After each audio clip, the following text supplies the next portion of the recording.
말씀 같이 요한복음에서 같이 나누고 싶은 관점은 딱 하나입니다.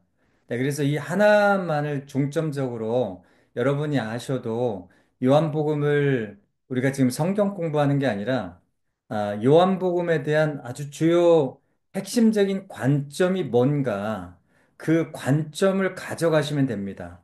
그래서 이 요한복음의 몇 장에서 몇 장 무슨 내용이고 무슨 내용이고 그런 거는 나중에 그 요한복음을 따로 공부하실 때 아시면 될 것 같고요. 오늘 관점을 가지고 주요 목적으로 한번 가보겠습니다. 자, 그럼 그 다음 페이지 한번 볼까요?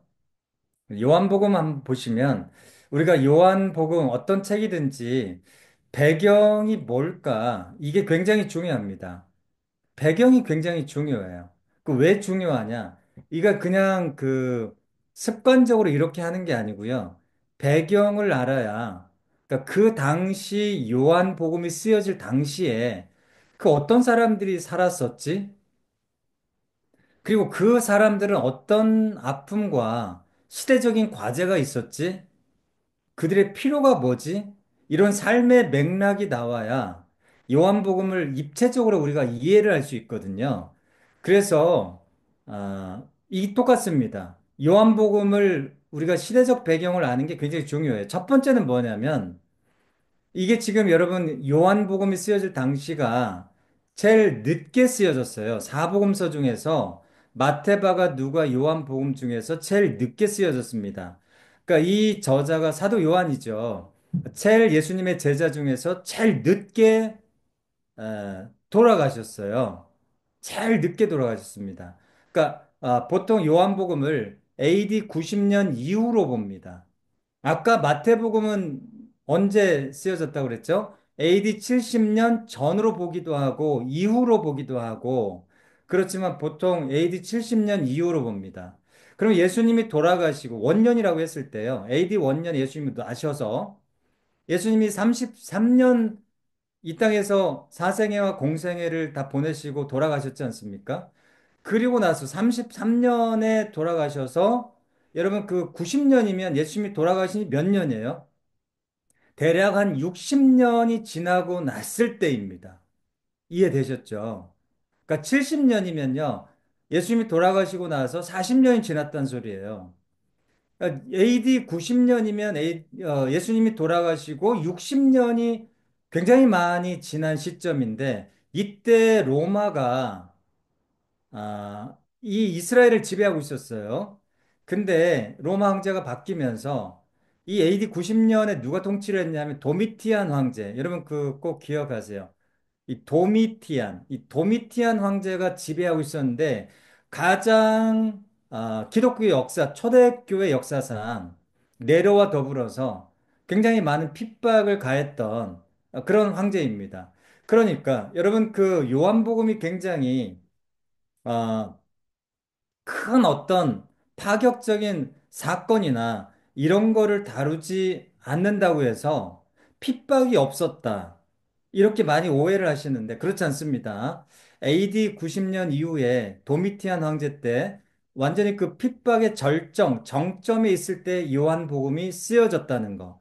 그래서 혹자는 이 요한복음을 묵시 문학적 배경, 다시 말하면 요한계시록처럼 그런 핍박의 시대에 쓰여졌다라고 하는 것을 기본 전제로 하고 있습니다. 이것이 굉장히 중요한 부분이고요. 그래서 두 가지의 그 중요한 삶의 맥락이 있어요. 하나는 뭐냐면 유대교가 그렇게 못 살게 굴었습니다. 누가 못 살게 굴었다고요? 예수 믿는 이 요한, 네, 유대교요. 그러니까 유대교는 우리 사촌 형님이라고 생각하시는데 절대 그렇지 않습니다. 유대교는 지금도 예수 믿는 사람들 그렇게 달가워하지 않죠. 예수를 메시아로 인정하지 않지 않습니까? 신성 모독이라고 하죠. 자, 그만큼 그 당시에는 예수님을 믿는 사람들에 대해서 유대교가 그렇게 많이 핍박을 했다 이 말이에요. 그래서 유대교에서 유대인 출신으로 예수를 믿어 출교 조치를 했습니다. 이거는 호적을 파라는 소리예요. 출교 조치를 했어요. 그 정도로 종교적인 엄청난 핍박이 있었다. 이게 첫 번째, 그 요한복음을 쓸 때 중요한 삶의 맥락입니다. 두 번째는 뭐냐면요. 정치적이에요. 정치적. 이 로마 황제, 이 도미티안 황제가 자기를 신으로 예전에 우리 그 일제시대 때, 그 신사참배 강요하지 않았습니까? 똑같아요. 로마를 하나님으로 숭배를 강요했습니다. 숭배하지 않으면 모두가 다 반역자인 거죠. 그래서 이게 뭐냐면 배교냐 순교냐 제가 거기다가 써놨잖아요. 이게 예수 믿는 사람의 입장에서는 로마 황제에게 절하지 않으면 죽어야 되는 거예요. 근데 오직 예수 그리스도만이 예수님을 믿는 사람들은 왕이요 주인이요라고 고백하는데 어디 절합니까? 절하지 않으면 그냥 순교인 거예요. 죽는 거예요. 그래서 요한복음을 쓸 당시에 그 상황이 녹록치 않았다. 신앙적으로, 정치적으로. 그러니까 순교냐, 할 거냐, 배교할 거냐. 예전에 신사참배 때 여러분 대부분 목사님들이 주기철 목사님이나 손영원 목사님 뭐 이런 몇몇 빼고는요, 교단 자체가 신사참배하기로 결정하지 않았습니까?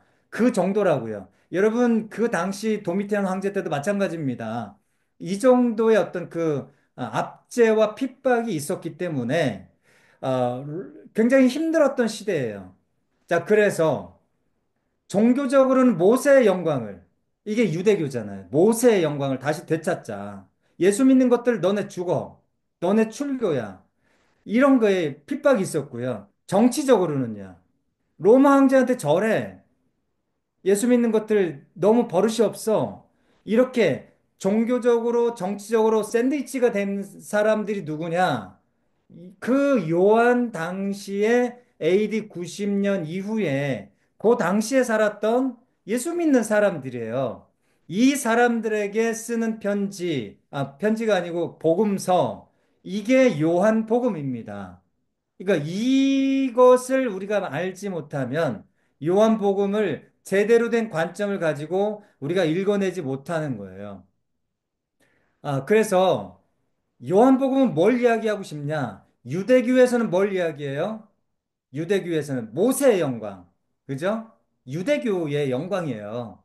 하나는 뭐예요? 정치적으로는요, 로마의 영광. 팍스 로마나잖아요. 팍스 로마나. 그죠? 근데 이러한 시대에서 사도 요한은 뭘 이야기했냐? 모세의 영광도 아니고, 지나간 모세 유대교의 영광도 아니고, 로마의 영광도 아니고, 무슨 영광을 이야기한 거냐? 무슨 영광이죠? 그리스도의 영광입니다. 팍스 크라이스트. 기억하세요.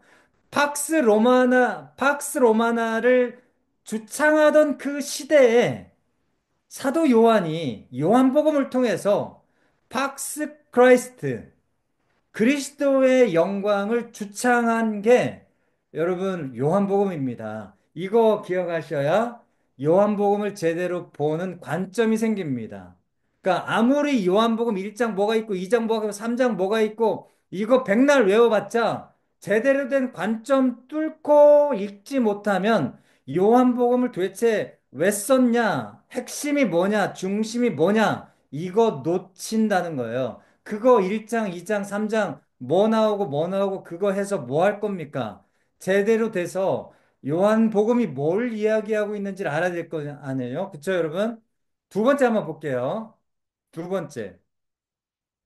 기록 목적입니다. 그래서 제가 요한복음에 굉장히 많이 나오는 단어가 생명이라는 단어 그렇게 많이 나와요.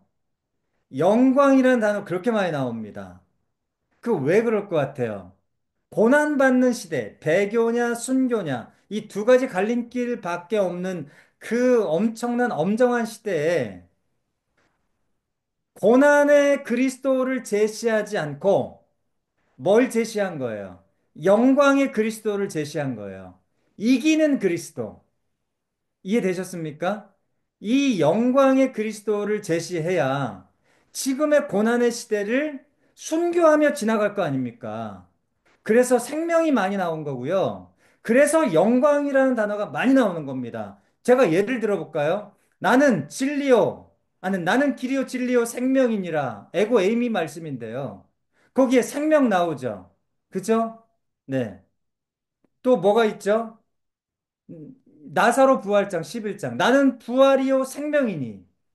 생명, 부활, 영광 굉장히 많이 나옵니다. 왜 그렇게 많이 나올까요? 그래서 요한복음을 영광의 복음서, 생명의 복음서로 하는 이유가 이렇게 고난받고 핍박받고 배교냐 순교냐 이 절체절명의 시대를 통과하고 있기 때문에 고난받는 그리스도보다는 그 고난을 이기시고 부활하셔서 생명을 쟁취해 주신 그런 영광의 그리스도를 이야기하는 겁니다. 이해되셨죠? 그래서 이 요한복음에서는 부활과 하나님의 나라가 같은 동의어예요.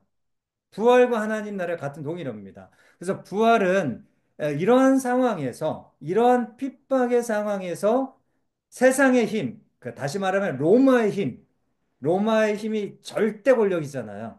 이런 절대 권력도 뒤집어 엎을 만한 강력한 진짜 그 생명과 영광을 가진 복음이다라고 하는 것을 이야기하는 겁니다. 자, 넘어가 볼게요. 자, 같이 한번 요한복음을 기록한 목적이 이렇게 구체적으로 요한복음을 써놨어요. 내가 왜 기록했냐? 같이 한번 읽어보겠습니다. 20장 30절 시작. 예수께서 제자들 앞에서 이 책에 기록되지 아니한 다른 표적도 많이 행하셨으나 31절에요. 오직 이것을 기록함은 너희로 예수께서 하나님의 아들 그리스도이심을 믿게 하려 함이요 또 너희로 믿고 그 이름을 힘입어 생명을 얻게 하려 함이니라. 자, 제가 아까 팍스 크라이스트라고 했죠. 네. 세상에서는 팍스 로마나를 외치고 종교에서는 팍스 유대교를 외쳤지만 이 요한은 팍스 크라이스트를 외친 거예요. 그분만이 생명을 줄 수 있고 이김을 줄 수 있다. 부활을 통해서 십자가와 이거를 이야기하려고 요한복음을 기록했다. 넘어가 보겠습니다. 자, 이 부활 신학입니다. 요한복음은 부활 신학이에요. 자, 같이 한번 보겠습니다. 제가 설명해 드릴게요. 마가복음은 이제 내일 목사님이 설명해 주실 건데, 마가복음은 아까 제가 무슨 예수님을 설명한다고 그랬죠? 고난받는 종으로서 오신 예수님. 그죠? 근데 부활이 마지막 끝나는 구조로 돼 있습니다. 십자가하고 부활이요. 근데 요한복음은 복음 선포의 주춧돌을 뭘로 새겨놨냐면 십자가가 아니고 부활로 주춧돌을 세워놨습니다. 마태복음은 그 모든 설교의 주춧돌을 뭘로 삼았었어요, 아까? 하나님 나라, 천국으로 세워놨죠. 다 까먹으신 거예요, 벌써? 그건 아니죠. 자, 근데 요한복음은 그 모든 설교에 주춧돌을 뭘로 세워놨냐면 부활에다 세워놨어요. 이거 기억하세요. 이게 여러분 제가 나누고 싶었던 핵심입니다. 요한복음은 뭘 말하려고 하는 복음서냐? 예수님의 부활을 말하려고 하는 복음서다. 그 왜 부활에 미쳐 있냐? 마태가 천국에 미쳐 있는 것처럼 요한복음은 왜 부활에 미쳐 있느냐? 그건 뭐예요? 그 시대적으로 핍박받고 고난받고 죽어 나가잖아요. 순교하잖아요. 근데 이게 순교하는 게 너네가 순교하고 죽어나가는 게 절대 어, 잘못하는 게 아니고 이김의 싸움이라는 거예요. 반드시 부활의 승리를 우리에게 약속하셨다는 것을 예수님을 통해서 보여주는 거예요. 자, 그래서 부활의 이 요한복음의 가장 핵심이 11장 16절입니다. 같이 한번 보실래요? 도마의 이야기입니다. 의심 많은 도마라고 하는데요. 이 요한복음을 제대로 하시면 도마의 이 입술의 고백이 요한복음에서 말하고 싶은 가장 핵심을 담아내고 있습니다. 11장 16절 말씀 같이 한번 읽어볼게요. 시작. 도마가 다른 제자들에게 말하되 우리도 주와 함께 죽으러 가자 하니 여러분, 이게 요한복음에서 말하고 싶은 핵심의 핵심이에요. 야, 토마가 말하잖아요. 우리도 주와 함께 죽으러 가자. 이게 여러분 어디 말씀 나오는지 아세요? 나사로의 부활과 함께 나오는 말입니다. 이게 뭔 거 같아요? 핵심이라고 제가 말씀드렸는데 뭔 거 같아요? 예수님이 부활하신 것처럼 우리가 그 부활의 능력과 영광을 그 영원하신 생명을 우리가 힘있고 믿어서 확신해서 지금 여기에 배교의 순교의 시대와 고난과 압제를 통과해 나가자라고 하는 격려입니다. 이것을 위해서 요한복음이 쓰여진 거예요. 이해되셨습니까? 그래서 요한복음은 부활하신 주님을 주춧돌로 삼았던 거예요. 지금 그 당시 AD 90년 시대가 너무나 힘들고 순교할 수밖에 없는 그런 엄청난 시대였기 때문에 부활의 주춧돌을 삼아서 지금 우리가 주와 함께 죽으러 갑시다 라고 격려하고 독려하고 그렇게 힘을 북돋기 위해서 요한복음을 쓴 겁니다. 그래서 이 관점을 놓치면 요한복음을 읽는 가장 중요한 핵심을 놓치는 거다. 제가 이걸 말씀드리고 싶었던 거예요. 그럼 제가 이거를 증명해 보여드릴게요. 자, 요한복음의 구조를 한번 볼게요. 같이 한번 그 다음 페이지요. 이겁니다. 이게 뜬금없이 이게 뭐냐? 여러분 이게 뭐죠, 여러분? 여러분 이거 지성소에 그 성소에 있는 겁니다. 그쵸? 메노라. 우리가 일곱 등잔이라고 하잖아요. 일곱 등잔 들어보셨죠? 떡상 바로 맞은편에 있는 거예요. 성령의 기름. 근데 여러분 이게 일곱 개입니다. 하나님의 완전수예요. 이게 다 하나님의 유대인들은 상징과 암호를 통해서 메시지를 전달하는데 굉장히 귀재들입니다. 근데 여러분 잘 보시면 이게 제일 위에 제가 숫자를 써놨잖아요. 이게 요한복음 장수예요. 2장, 3장, 10장, 11장, 12장, 18장, 19장, 20장. 이거는 기록해 보세요. 이거 기록해 보세요. 자, 이게 요한복음의 1장부터 21장까지의 가장 핵심 뼈대 구조입니다. 뼈대 구조. 뼈대 구조. 자, 그러면 이게 뭘까? 이게 뭘까? 제가 이제 설명해 드릴게요. 이거 설명하고 이제 마치는 거예요. 30분에 마치는 겁니다. 자, 그럼 정신 똑바로 차리고 요한복음을 이것만 잘 보시면 제대로 여러분 간파할 수 있습니다. 자, 이게 뭐냐면요.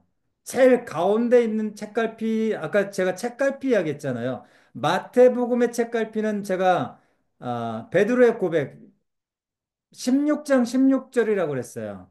주는 그리스도시요 살아계신 하나님의 아들이시니이다. 요한복음의 책갈피는 뭐냐? 11장입니다. 11장. 근데 여러분 11장에 무슨 이야기가 나왔을까요? 제가 여기다 안 써놨어요. 11장에 무슨 이야기냐면요. 나사로가 부활하는 이야기입니다. 나사로 부활하는 이야기예요. 여러분 나사로 부활하는 이야기에서 에고 에이미 말씀 나옵니다. 나는 뭐뭐다. 뭐라고, 나사로 살리시면서 뭐라고 했어요, 예수님이? 이거는 외우셔야 돼요.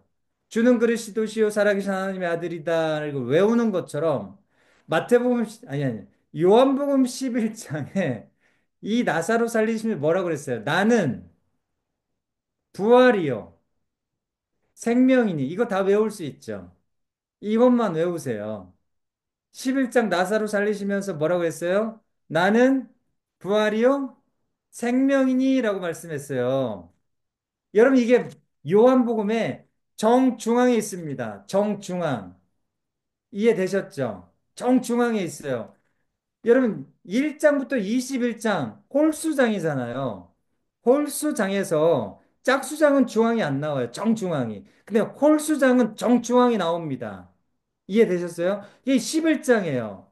그 11장의 나사로 부활 얘기를 배치시킨 거는 요한이 기가 막히게 의도적으로 편집 배열을 한 겁니다.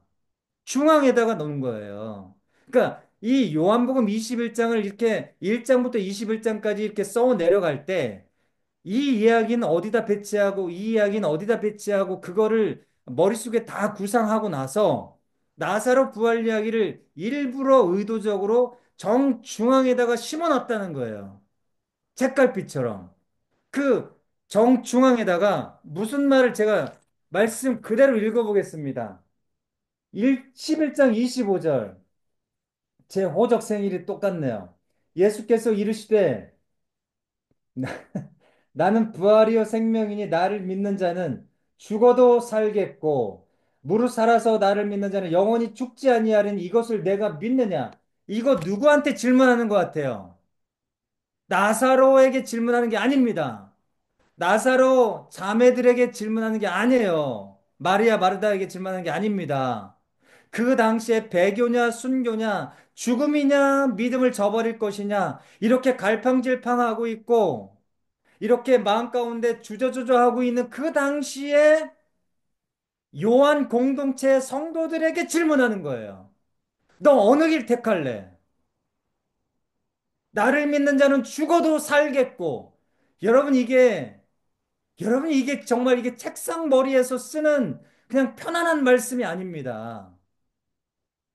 죽음이냐 아니면 내가 정말 배교를 택할 것이냐 이 엄정한 순간 삶의 자리에 정말 마음 가운데 힘들어하고 있는 그 사람들의 삶의 자리에 주는 청천벽력 같은 하나님의 메시지라고요.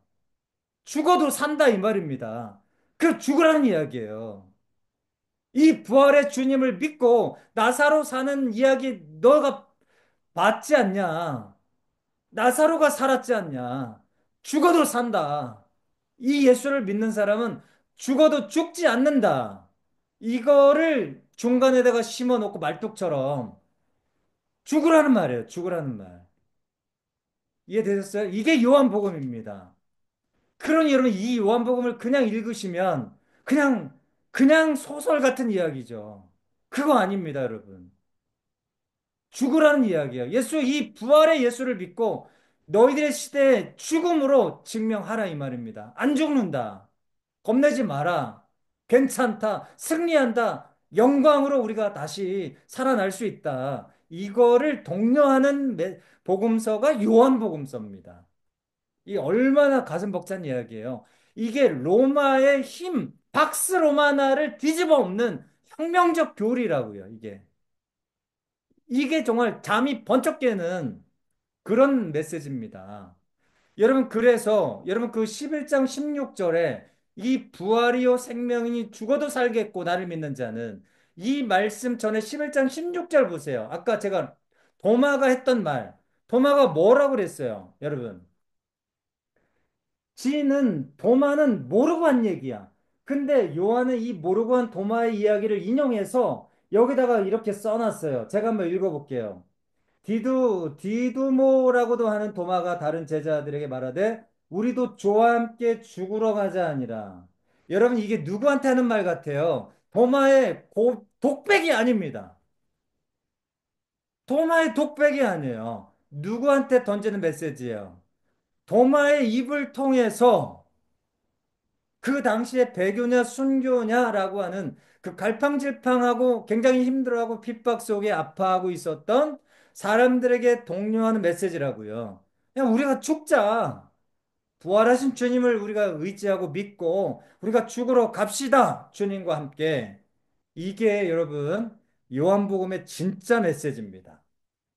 그래서 11장에 있어야 되는 거 이게. 나사로가 12장에 있어서는 안 돼요. 21장에 있어서는 안 돼요. 11장에 있어야 돼요. 그래서 여러분 그 매누라 한번 볼게요. 다시 매누라. 이게 11장입니다. 나사로. 즉 그 첼 밖에 있는 외부 구조가 뭐예요? 외부 구조. 첼 밖에 있는 거. 외부 구조. 첼 밖에 있는 거예요. 2장과 20장이죠. 그죠? 2장과 20장이 첼 외부에 있어요. 여러분 이게 무슨 장인 것 같아요? 무슨 장? 2장 무슨 장일까요? 여러분, 이 정도는 외우셔야 돼요. 아가페 교인들은. 2장은, 이장은 가나안 혼인잔치에 가나안 혼인잔치. 여러분, 가나안 혼인잔치가 뭐예요? 물과 포도주로 만든 사건이 아니라, 여러분, 혼인잔치가 뭐예요? 하나님 나라 아닙니까? 하나님 나라. 영광의 마지막 완성된 하나님의 나라를 이야기하는 겁니다. 예수 믿는 모든 사람들이, 믿음을 지킨 사람들이 참여할 수 있는 그 하나님의 나라, 풍성한 물이 포도주가 돼서 많은 사람이 잔치가, 파티가 열렸잖아요. 이게 하나님 나라의 마지막 모습이라고. 이해되셨습니까? 그 뭐예요? 부활이잖아요. 하나님 나라 이퀄 부활이에요. 그러니까 이 장은 무슨 장이에요? 부활장이라고, 부활장. 그 20장이 뭐예요? 제일 오른쪽 마지막에 있는 거. 이렇게. 20장이 뭐예요? 예수님 실제 부활한 거. 돌무덤에서 진짜 부활한 거 이야기한 거. 20장. 그럼 여러분, 2장과 20장이 이렇게 연결돼 있잖아요. 메노라 구조 보세요. 일곱 등잔 구조. 이게 요한이 유대인이에요. 메노라가 우리처럼 낯설지 않아요. 익숙한 구조를 가지고 썼다 이 말이에요. 요한복음을 쓸 때 기가 막힌 구조잖아요. 그러니까 2장과 20장은 똑같이 공통 분모가 뭐예요? 예수님이 부활하셨다 이거예요. 하나님 나라를 완성하셨다 이거예요. 이해되셨습니까? 그러면 여러분 이 요한복음의 외피를 뭘로 쌓아놓은 거예요? 예수님의 부활로 쌓아놓은 거야. 예수님의 부활로 쌓아놓은 거야. 예수님은 죽어도 죽지 않았다. 이거를 요한복음의 외피로 쌓아놓은 거야. 놀라운 작가지 않아요? 야, 진짜 반모섬에서 반모섬에서 진짜 도 같은 것 같아. 2장 천재 작가예요. 천재 작가. 2장부터 2장과 20장 외피를 부활로 해놨어요. 왜 그랬을 것 같아요? 죽어도 죽지 않는다. 이걸 이야기하고 강조하기 위한 겁니다. 그리고 중심을 또 뭘로 했어요? 11장. 부활장으로 해놨잖아. 그러니까 요한복음의 완전히 하드웨어를 그 뼈대의 가장 핵심은 뭐예요? 쭉 짜면 뭐예요? 쭉 짜면 부활밖에 안 나와. 그게 부활 신학이에요. 영광의 신학.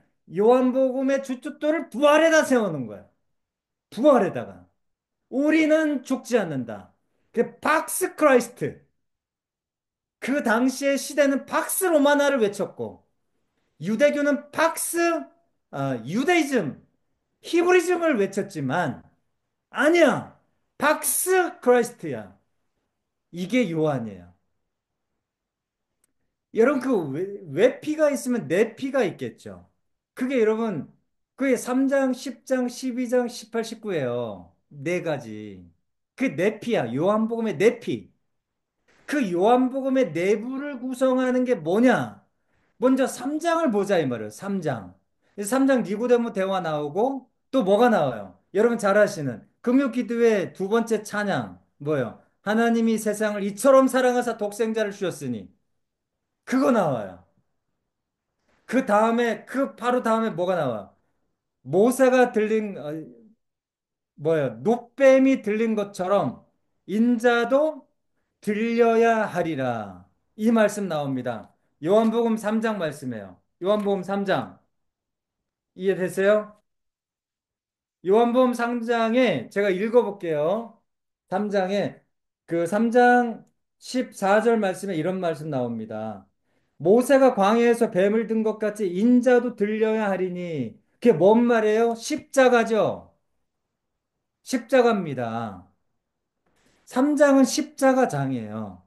이해되셨죠? 그러면 3장하고 연결된 메노라 구조 뭐예요? 쭉 따라가 보세요. 3장 쭉 따라가 보세요. 뭐가 나와요? 18장, 19장 나오죠? 여러분, 부활 다 전에 뭐가 나와요? 십자가에 죽으시는 고통당하시는 사건 나오죠? 체포되시고, 빌라도에게 신문당하시고, 이게 18장, 19장이에요. 자, 그러면 3장과 18장, 19장의 공통 분모가 뭐예요? 십자가다, 십자가. 아, 놀랍지 않아요? 소름 돋지 않아요? 그럼 십장은 뭔가? 십장.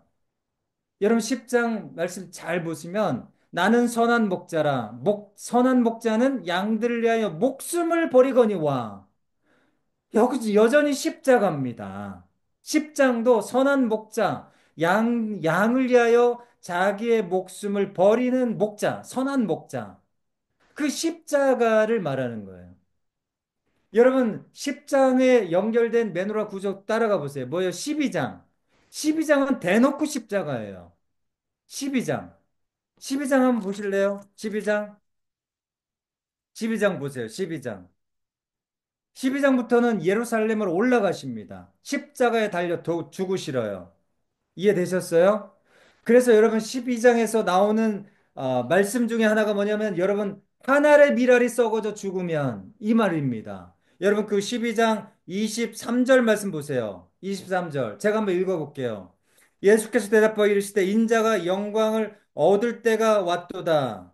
내가 진실로 너희에게 이르노니 하늘의 비랄이 땅에 떨어져 죽지 아니하며 하늘 그대로 있고 이거 뭘 말하는 것 같아요? 십자가를 말하는 거예요. 그러니까 여러분 제가 계속 뭘 말했죠?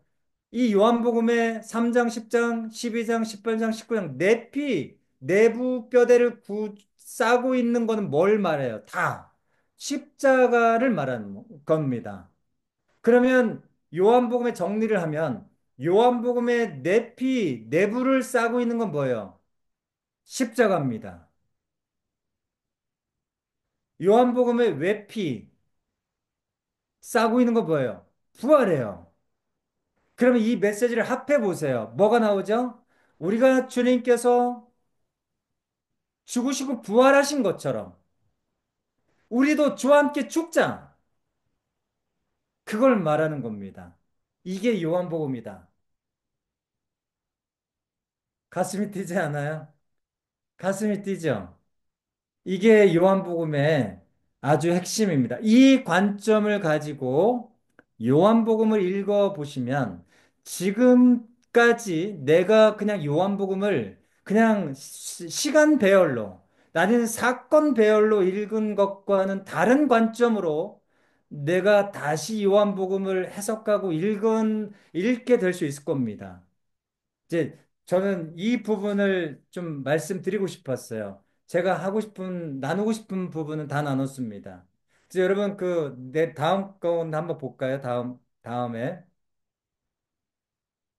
이건 제가 지금까지 설명한 것들을 그냥 설명해 놓은 거예요. 네. 그 다음 페이지요. 이거는 이제 제가 이렇게 보았는데 여기서 핵심은 뭐냐면 이렇게 대칭 구조가 있습니다. 근데 여기서 가장 중요한 건 11장이 이제 중심에 있다라고 하는 게 핵심이에요. 자, 넘어가 보겠습니다. 넘어가 볼게요. 네, 그 다음 넘어가 볼게요. 자, 이것도 제가 설명한 거예요. 아까 그 전의 단계. 그 전의 단계요. 네, 이겁니다. 이거를 제가 설명한 게 이거예요. 아까 메노라를 제가 설명하기 위해서 메노라 구조로 돼 있다는 것을 이렇게 글로 텍스트로 쓰면 이렇게 되는 거고요. 그림으로 설명하면 아까 메노라 구조가 되는 겁니다. 이해되셨죠? 여기서 중심은 십자가와 부활이라는 거. 그 중에도 부활이 먼저라는 거. 사실 여러분, 십자가가 시간적으로 먼저예요? 시간적으로 부활이 먼저예요? 부활이 다음이거든요. 십자가가 먼저예요. 시간적으로는. 죽고 나서 3일 만에 살아났죠. 근데 요한복음은 중심에다가 십자가 먼저 안 써놨어요. 고난을 강조하지 않았어요. 다시 말하면. 뭘 강조했어요? 부활을 강조했어요. 영광, 이김을 강조했어요. 이게 진짜 우리 기독교 신앙의 근간이 돼야 됩니다. 서구 교회가 뭘 먼저 강조했냐면 십자가를 강조했어요. 근데 사복음서의 진짜 강조하는 핵심은 뭐냐면 십자가를 먼저 강조한 게 아니고 부활이 주춧돌입니다. 우리 신앙 바꿔야 돼요. 우리의 믿음의 주춧돌을 바꿔야 돼요. 십자가, 고난받는 십자가, 되게 눈물 찔찔 흘리고, 그게 주춧돌이 아니고요. 부활이 주춧돌이 돼야 됩니다. 이게 사복음서, 특히 요한복음의 가장 중요한 복음의 정수예요. 근데 우리는 서구교회 그 영향을 많이 받아서 무조건 그 십자가가 먼저 와요. 네, 그렇지 않습니다. 이 기독교의 진짜 정수, 핵심, 중심 사상은 부활이에요, 부활. 네. 그리고 십자가입니다. 그리고 십자가예요. 우리의 이 패러다임이 바뀌면요, 놀라운 일이 일어납니다.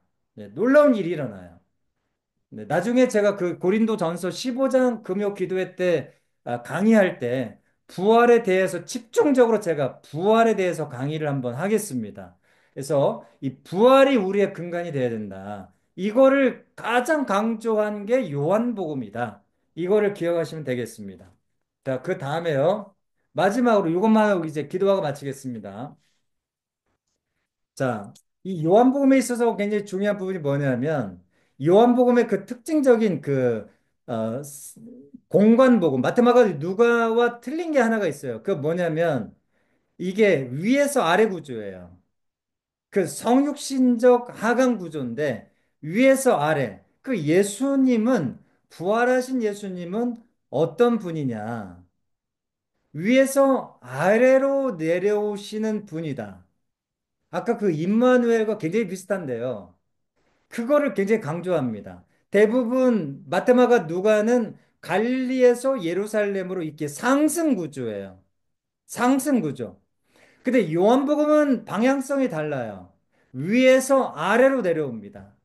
그 낙차가 제일 큰 게 뭐냐면 첫 번째 하강 구조예요. 그 어디서부터 어디로까지 내려왔어요? 태초에 말씀이 계시니라. 태초에 말씀이 계시니라. 하늘에서 땅으로 말씀이 육신이 돼요. 하늘에서 땅으로 거리가 낙차가 제일 크죠. 이 첫 번째 하강 구조에서요. 그죠? 이게 요한복음의 하강 구조 첫 번째예요. 그래서 이 두 번째, 세 번째, 네 번째는 다, 다섯 번째까지 유대 예루살렘에서 갈릴리로 가요. 위치적으로는 갈릴리가 북부지만 위로 올라가 있지만 예루살렘이 중부잖아요. 중부잖아요. 중부에서 북부로 가면 올라간다고 표현하는데 왜, 왜 위에서 아래냐? 여러분 서울 올라간다고 표현하지 서울 내려간다고 표현하는 미친 사람 봤어요? 마찬가지죠. 예루살렘이 서울 수도인데 갈릴리에서 올라간다고 아니 아니 예루살렘에서 수도에서 갈릴리로 내려가는 거죠. 이해되셨습니까? 네. 그래서 이 하강 구조가 다섯 번 나옵니다. 이것을 통해서 무엇을 이야기하시냐면 예수님은 하나님이시지만 우리의 육신의 몸을 입고 이 땅에 성육신하시는 하나님이시다. 네. 그분을 이야기하는 것이 특징입니다. 자, 그래서 여기까지 하겠습니다. 5분 더 지났습니다.